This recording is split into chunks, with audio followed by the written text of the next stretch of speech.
Hello guys, ಇದು ಯುದ್ಧ ನಿಲ್ಲೋದ ಪರಿಸ್ಥಿತಿ ಅಲ್ಲಿಲ್ಲ.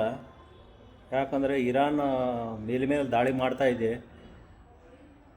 ಇದ್ರ ಮೇಲೆ ಅಮೆರಿಕನ್ ಬೇಸ್ ಮೇಲೆ ದಾಳಿ ಮಾಡ್ತಾ ಇದೆ. ಆಮೇಲೆ ಆಯಿಲ್ ವೆಲ್ಸ್ ಮೇಲೆ ದಾಳಿ ಮಾಡ್ತಾ ಇದೆ. Very danger guys, very danger.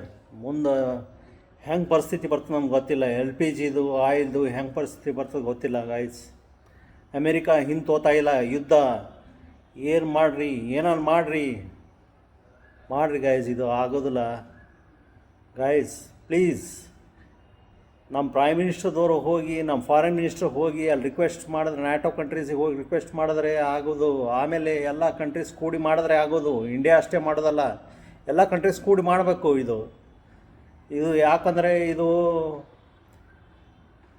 Oil source ಮೇಲೆ ಇದು ಮಾಡ್ತಾ ಇದೆ ಗೈಸ್. ಇದು ಆಯಿಲ್ ನಮ್ಮದು LPG ಆಯಿಲು ಭಾಳ ಡೆಫಿಷಿಯೇಟ್ ಆಗ್ತಾ ಇದೆ ಗೈಸ್. ಇದು ಹಿಂಗೆ ಮುಂದುವರೆದ್ರೆ 2-3 ವಾರದಲ್ಲಿ ನಮ್ಮದು ಇದು ಗ್ಯಾಸ್ ರೇಟ್ನು ಮೇಲೆ ಏರ್ಬೋದು.